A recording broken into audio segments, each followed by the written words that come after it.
Hi friends, అందరికీ నమస్కారం. అంజలి కథలకి స్వాగతం. ఈరోజు చందమామ కథ పేరు తీరని కోరిక. ఈ కథను రచించిన వారు ఎం కామేశ్వరరావు గారు.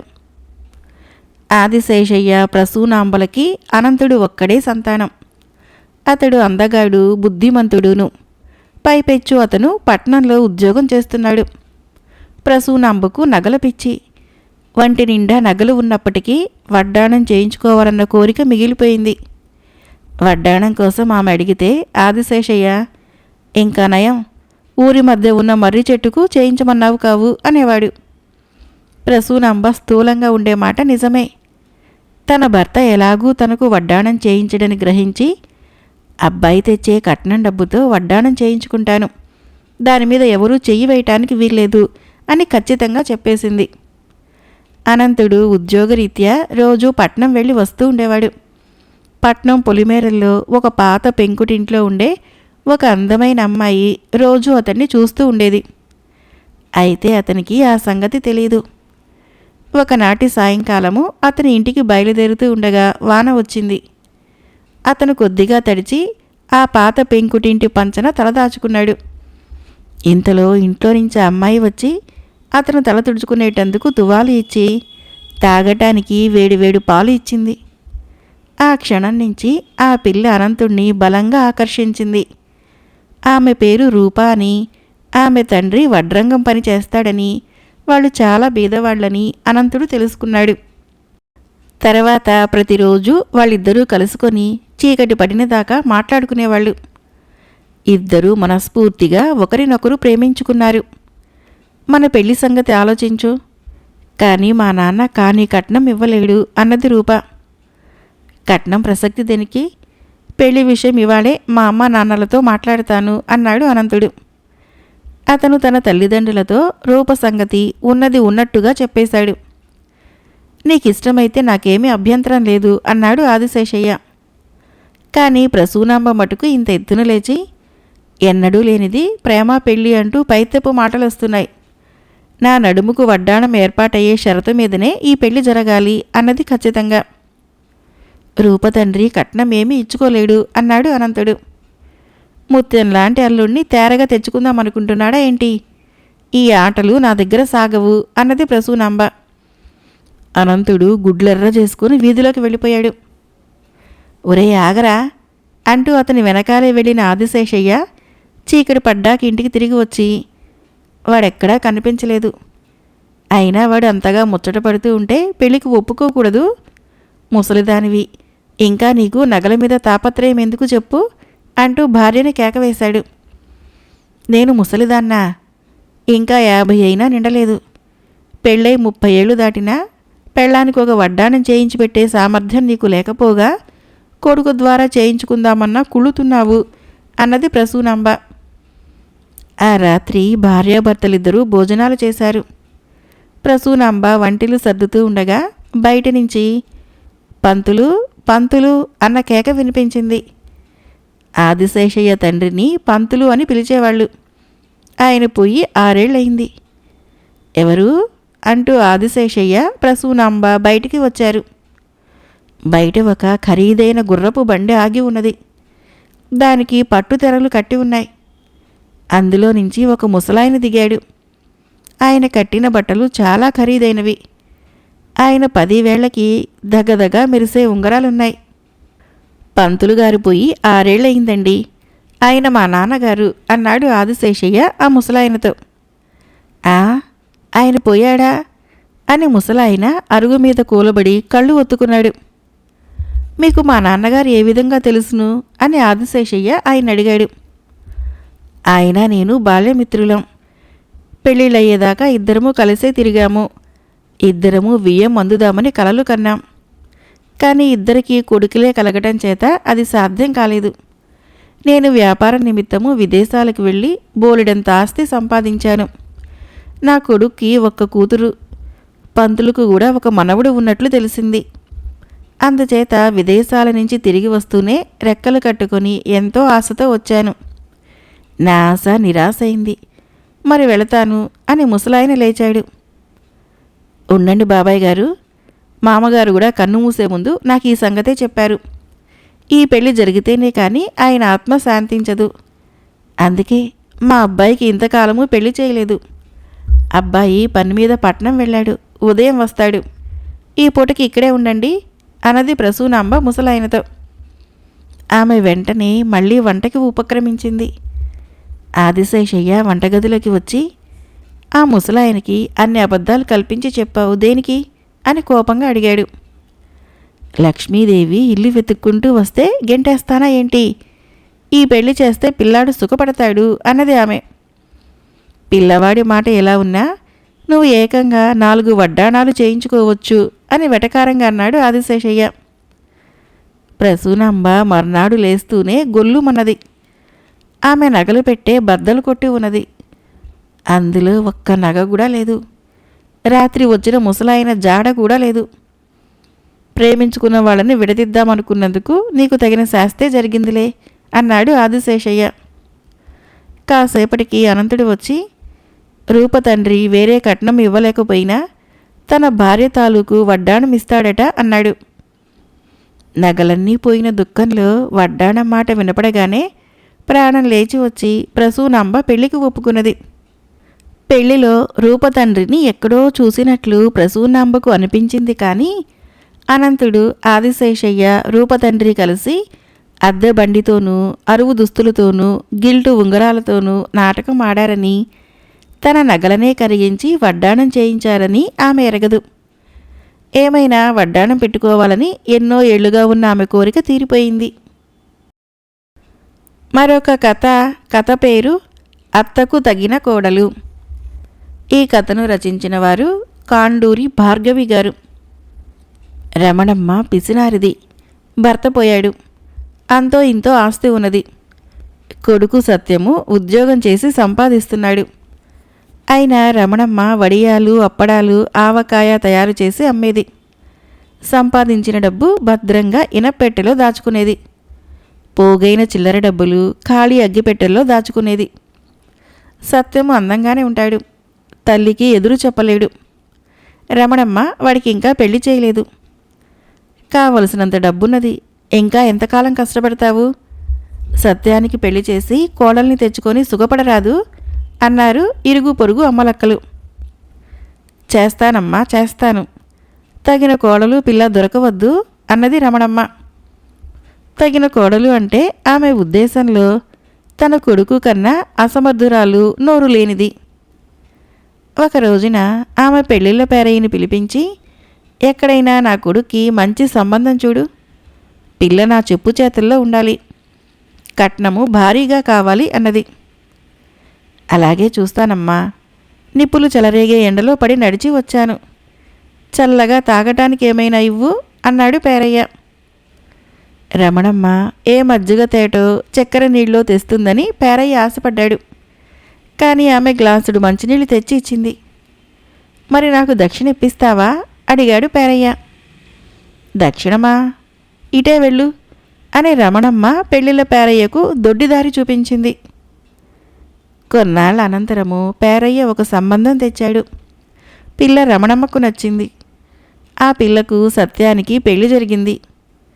అమ్మలక్కలు రమణమ్మ కొత్త కోడల్ని చూడవచ్చారు. అదే సమయంలో పెళ్ళిళ్ళ పేరయ్య తన కట్నం పుచ్చుకునేటందుకు వచ్చాడు. అందరి ఎదుట తన పెద్దరికం ప్రదర్శించాలని రమణమ్మ కోడలితో, అమ్మాయి, పేరయ్యకు ఫలహారంతో పాటు తాంబూలంలో 10 పొరకో ఇవ్వు అన్నది. కోడలు లోపలికి వెళ్ళి పెద్ద పళ్ళెం నిండా 25 లడ్డూలు, 25 కజ్జికాయలు, ఇతర ఫలహారాలు తాంబూలంలో 100 రూపాయల కట్టా తెచ్చి పేరయ్యకు ఇచ్చింది. పేరయ్య వాటిని అన్నింటినీ తుండుగుడ్డలో కట్టుకుని, రమణమ్మ, బంగారం లాంటి కోడలు, నీకు తగినది దొరికిందిలే అని వెళ్ళిపోయాడు. రమణమ్మ గుండె ఠారెత్తిపోయింది. కానీ అందరూ ఉండగా ఏమీ అనలేకపోయింది.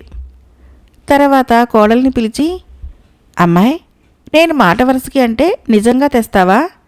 ఇక నుంచి నేను ఎంత చెబుతానో అందులో సగమే తీసుకుని రావాలి అన్నది రమణమ్మ. కొద్ది రోజుల అనంతరము రమణమ్మ వియ్యంకుడు కొందరు బంధువులతో సహా కూతురి కాపురం చూసిపోదామని వచ్చాడు. అందరూ పంక్తిలో కూర్చున్నారు. రమణమ్మ కూడా కూర్చున్నది. కోడలు వడ్డిస్తున్నది.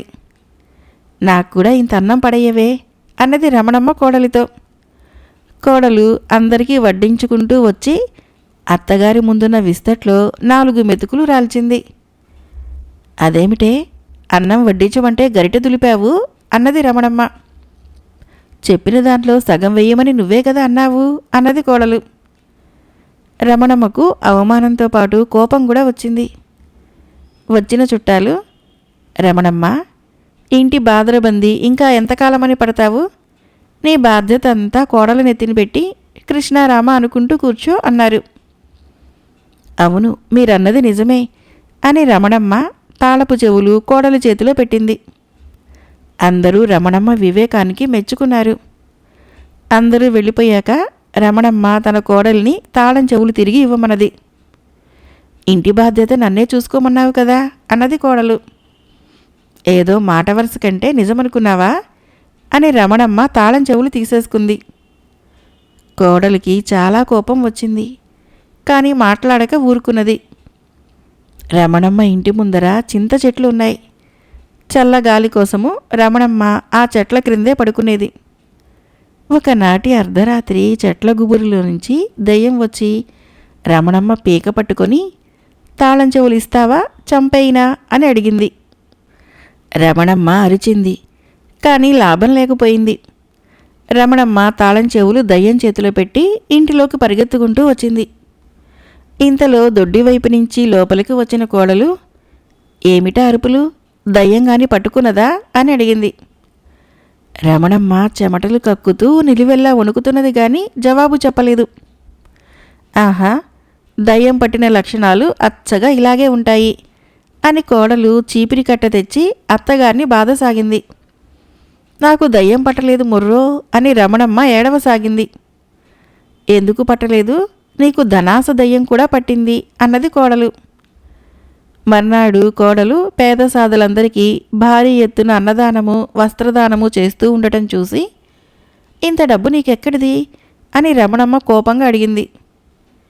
ఎక్కడిదేమిటి, ఇదిగో తాళం చెవుల గుత్తి, ఇంటి ముందున్న చింత చెట్టు మీద దెయ్యము దీన్ని నాకిచ్చింది అన్నది కోడలు. ఆ దయ్యం నీకెలా తెలుసు అని రమణమ్మ అడిగింది.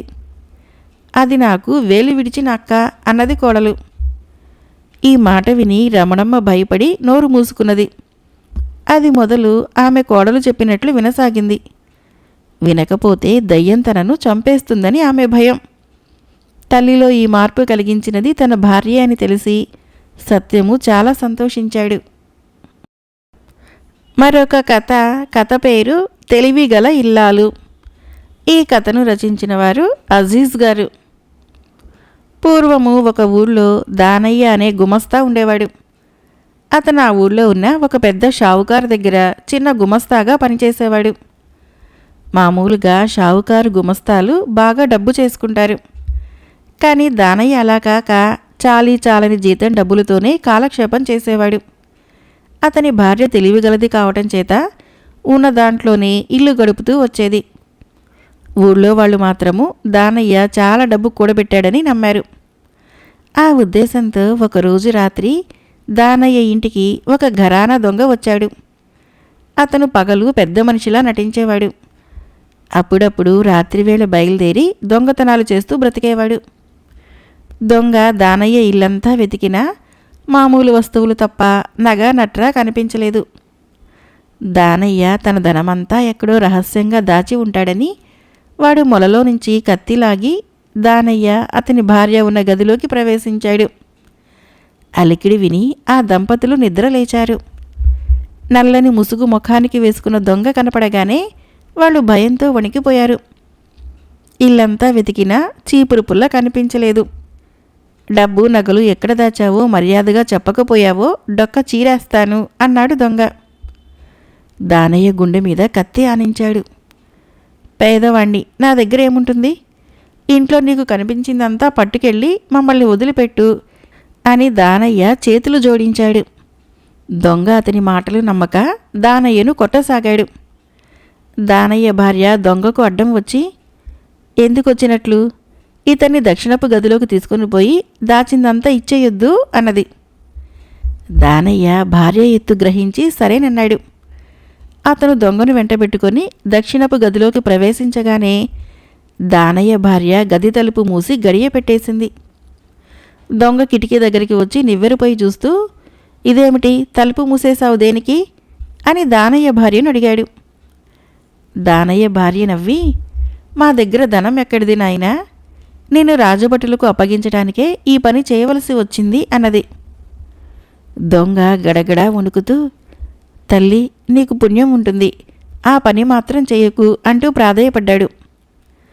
దానయ్య భార్య కొంచెంసేపు ఆలోచించి, సరే అంతగా బ్రతిమాలుతున్నావు కనుక నిన్ను వదిలిపెడతాను, కానీ నువ్వు బయటికి వచ్చి మళ్ళీ మమ్మల్ని కత్తితో బెదిరించవని ఏమిటి, ఆ కత్తిని బయటపడేయి అన్నది.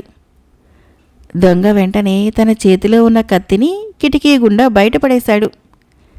అప్పుడు ఆమె గదిలో ఉన్న తన భర్తతో, అలా చూస్తారేమండి, ఇంతకు ముందు వాడు కొట్టిన దానికి వడ్డీతో సహా ఇచ్చుకోండి అన్నది. నిజానికి దొంగ కన్నా దానయ్య బలం కలవాడే. వాడి చేతిలో ఇప్పుడు కత్తి లేదు కనుక దానయ్య దొంగను పట్టుకొని సున్నంలోకి ఎముక మిగలకుండా చావదన్నాడు. దొంగ చేతులు జోడించి ఏడుస్తూ, తల్లి ఇకనైనా నన్ను వదిలేయి, మళ్ళీ జన్మలో కూడా ఈ ఇంటి ఛాయలకు రాను అన్నాడు. అప్పుడే ఎలా వదులుతాను నాయనా, జీతం డబ్బులు చాలక ఇంటి వాళ్ళకి 4 నెలల అద్దె బాకీ ఉన్నాం. ఈ నెలాఖరికి 100 రూపాయలు ఇచ్చేయకపోతే ఇంటి యజమాని మమ్మల్ని వెళ్ళగొడతాడు అన్నది దానయ్య భార్య. ఆ 100 రూపాయలు నేను ఇచ్చుకుంటాను తల్లి అన్నాడు దొంగ. అది సరే కానీ మా దగ్గర 100 రూపాయలు చేరినట్లు తెలిస్తే బాకీ వాళ్ళు ఊరుకుంటారా? కిరాణా కొట్టు కోమటికి 100, పాలవాడికి 100 ఇవ్వాలి. ఈ బాకీలు తీర్చవలసిందే కదా నాయనా అన్నది దానయ్య భార్య. ఆ 200 కూడా నేనే ఇచ్చుకుంటాను తల్లి, ఇక నన్ను వదిలిపెట్టు అన్నాడు దొంగ. అప్పుడేనా, వచ్చే సంక్రాంతి పండక్కి నా కూతురు అల్లుడు వస్తారాయే, పిండి వంటలు చేయాలి, బట్టలు పెట్టాలి, 300 ఖర్చు ఉంటుంది, దాని మాట ఏమిటి అన్నది దానయ్య భార్య. అంతా నేను భరిస్తానులే తల్లి, నన్ను వదిలిపెట్టు అన్నాడు దొంగ. అంతగా అడుగుతున్నావు గనక అలాగే వదులుతాను గాని మొత్తం 600 నా చేతికివ్వమని మీ ఇంట్లో వాళ్ళ పేర ఉత్తరం రాసి ఆ ఉత్తరంతో పాటు ఆనవాలుగా నీ ఉంగరం ఇవ్వు నాయనా అన్నది దానయ్య భార్య. ఆమె కోరిన ప్రకారమే దొంగ ఉత్తరం రాసి తన ఉంగరంతో సహా ఇచ్చాడు. దానయ్య భార్య ఉత్తరం చదివి చూసుకొని తలాడించి, మరి నీ ఇల్లు ఎక్కడో నాకు తెలియదు కదా నాయనా అన్నది. దొంగ చేసేది లేక తన ఇల్లు ఎక్కడో కూడా చెప్పాడు. అప్పటికే తూర్పు తెల్లవారుతున్నది. దానయ్య భార్య దొంగ ఇంటికి వెళ్ళి దొంగ భార్యకు ఉత్తరము ఉంగరము చూపెట్టి 600 తెచ్చుకున్నది. ఆమె తిరిగి వచ్చి గది తలుపు గడియ తెరవగానే దొంగ బ్రతుకు జీవుడా అని బయటికి వచ్చాడు. వెళ్ళిపోతున్న దొంగతో దానయ్య భార్య, మళ్ళీ ఎప్పుడొస్తావు నాయనా అన్నది. 600 సంపాదించాక తల్లి అని దొంగ పరిగెత్తుకుంటూ ఇంటికి వెళ్ళిపోయాడు.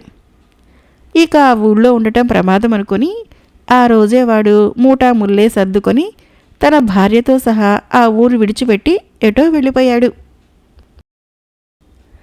మరొక కథ. ఈ కథ పేరు మకుటం లేని మహారాజు. ఇది కరాళ కథ. ఒకానొకప్పుడు చేది రాజ్యాన్ని శ్రీముఖుడు అనే రాజు పరిపాలించేవాడు. ధైర్య సాహసాల్లో, శౌర్య ప్రతాపాల్లో, దాన ధర్మాల్లో అతడికి అతడే సాటి. అతడి పాలనలో ప్రజలు సుఖంగా ఉన్నారు. శ్రీముఖుణ్ణి ప్రజలు భగవంతుడి కంటే ఎక్కువగా భావించి గౌరవిస్తున్నారు. శ్రీముఖుడి మంత్రి చతురుడు. చేది రాజ్యపు వైభవానికి చతురుడి బుద్ధిబలం కూడా ఒక కారణం. చేది రాజ్యంలోని రామనగరంలో వీరపాలుడు అనే యువకుడున్నాడు. చిన్నతనం నుంచి అతడికి శ్రీముఖుడు అంటే ఆరాధనా భావం. అతడు శ్రీముఖుడి బొమ్మను తయారు చేసి ప్రతిరోజు ఆ బొమ్మ ముందు కూర్చొని తదేక ధ్యానంతో విద్యాభ్యాసం చేశాడు. ఏకలవ్యుడి లాంటివాడు. ఏ గురువు లేకుండానే అన్ని విధాల శ్రీముఖుడంతటి వాడయ్యాడు. మిత్రులందరూ అతన్ని రాజు కొలువులో చేరమని ప్రోత్సహించితే దానికి వీరపాలుడు, నేను కొలువులో పనులు చేసుకునేందుకు జన్మించలేదు.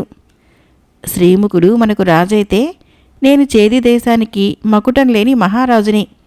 నా శక్తి సామర్థ్యాలతో ధన సంపాదన చేస్తూ ప్రజలకు సహాయపడుతూ ఉంటాను అన్నాడు. ఆ విధంగా వాడు ఎన్నో గ్రామాలను దొంగల బారి నుంచి కాపాడాడు. ఎన్నో క్రూర మృగాలని వధించాడు. ఎన్నో ప్రాంతాల అన్యాయాలని ఎదిరించాడు. క్రమంగా అతనికి మకుటం లేని మహారాజు అన్న పేరు స్థిరపడింది. ఈ విషయము శ్రీముఖుణ్ణి చేరగా అతడు చతురుణ్ణి పిలిచి, ఇన్నాళ్లకు రాజవంశాన్ని సవాలు చేసే మనిషి పుట్టాడు. వీరపాలుడు మకుటం లేని మహారాజుగా పేరు పడ్డాడు. ఏదో ఒక రోజున ప్రజలు వాడినే రాజు కావాలని కోరవచ్చు. మన యువరాజు వీరపాలుడికి సాటి వస్తాడనుకోను. ఈ పరిస్థితుల్లో నేనేం చేయాలి అని అడిగాడు. మహాప్రభు, వీరపాలుడు గురించి నేను ఎప్పటికప్పుడు తెలుసుకుంటూనే ఉన్నాను. వాడిలో విప్లవ భావాలు కానీ రాజ్యకాంక్ష కానీ ఉన్నట్లుగా లేదు. తనకు చేతనైనంతలో ఇతరులకు సహాయపడుతున్నాడే తప్ప మిమ్మల్ని కలుసుకునే ప్రయత్నం కూడా చేయలేదు. అటువంటప్పుడు మీరు వాడి గురించి ఆలోచించటం ఎందుకు? వాడిని యువరాజుని పోల్చి చూడటం ఎందుకు అన్నాడు చతురుడు. సమర్థుడు రాజ్యంలో ఉండగా మరొక వ్యక్తికి రాజ్యమలా ఇస్తాను అన్నాడు శ్రీముఖుడు. చతురుడు నవ్వి, వంశపారంపర్యంగా సింహాసనం లభించటము మన దేశపు సంప్రదాయం. ఈ సంప్రదాయాన్ని మన దేశ పౌరులంతా గౌరవిస్తారు. గౌరవించని వారు రాజద్రోహులైతారు. యువరాజు కంటే వీరపాలుడు సమర్థుడు అన్నది మీ భ్రమ కావచ్చును. వీరపాలుడు నిజంగా సమర్థుడే అయినప్పటికీ తన సామర్థ్యాన్ని రాజుకు మద్దతునివ్వటానికి ఉపయోగిస్తేనే మంచి పౌరుడనిపించుకుంటాడు.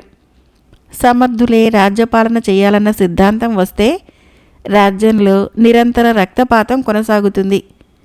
రాజసింహాసనం కోసము పోటీలు కుట్రలు కొనసాగుతాయి. ఇటువంటి సమస్య ఉండకూడదనే మన దేశము వంశపారంపర్య సిద్ధాంతాన్ని అనుసరిస్తోంది. యువరాజు మీ అంతటి సమర్థుడు కానవసరం లేదు. దేశక్షేమం కోరే సద్బుద్ధి సమర్థులని భరించగల సహనం ఉంటే చాలు. ఏ దేశంలోనూ రాజుని మించిన తెలివైన వారు ఉండరని కాదు, రాజు తెలివైన వాళ్ళని ఉపయోగించుకోవాలి అన్నాడు. నా భయం అది కాదు. యువరాజు రాజు కాగానే వీరపాలుడు ప్రజల్ని కూడగట్టుకొని తిరుగుబాటు చేస్తాడేమోనని నా అనుమానం. ముందుగానే వాణ్ణి ఏ రాజద్రోహం నేరమో మోపి కారాగారంలో వేస్తే ఎలా ఉంటుంది అన్నాడు శ్రీముఖుడు. చతురుడి ముఖము ఎర్రబడింది. ప్రభు, మన్నించాలి. ఎన్నడూ లేనిది మీ బుద్ధి పెడదారులు తొక్కుతోంది. మీ ఆలోచన అసమంజసమే అన్నాడు చతురుడు. శ్రీముఖుడు గంభీరంగా, మహామంత్రి, సమస్యను మొగ్గలోనే తుంచేయకపోతే అది పుష్పించి ఫలించి విత్తనాలని దేశమంతటా వెదజల్లగలదు. అందుకు చరిత్రలో ఎన్నో నిదర్శనాలున్నాయి అన్నాడు. చతురుడు సాలోచనగా, అయితే ప్రభు, వీరపాలుడు గురించిన మీ అపోహలన్నీ తొలగిపోవటానికి మనం ఒకసారి మారువేషాల్లో వాణ్ణి కలుసుకుంటే బాగుంటుంది అన్నాడు.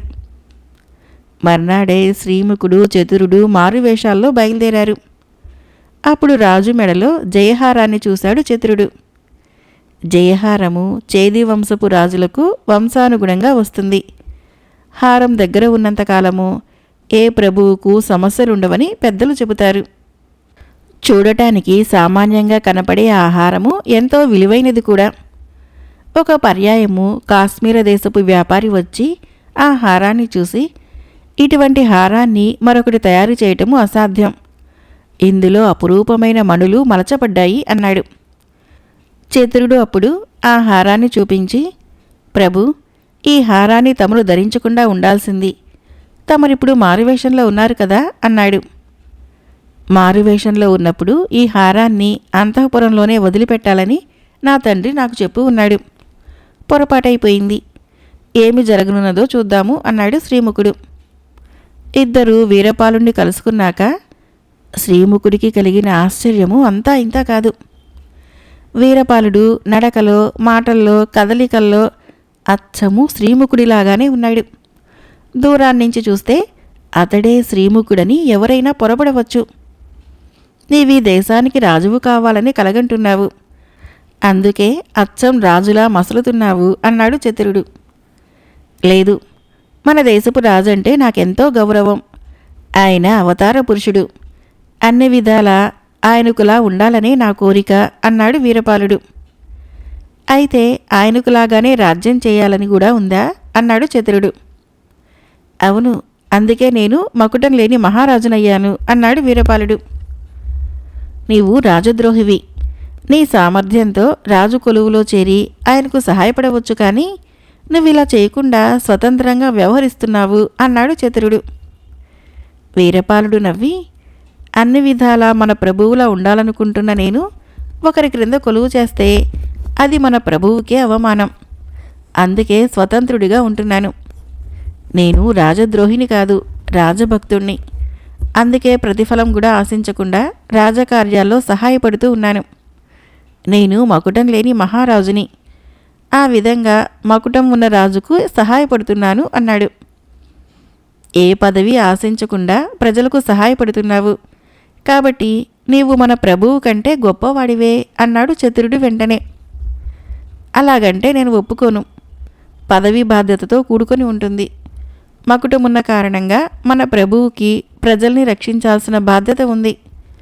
మకుటం లేని కారణంగా నాకు అలాంటి బాధ్యత లేదు. బాధ్యతగా ఒక్క మంచి పని చేయటం కూడా ఎంతో కష్టం.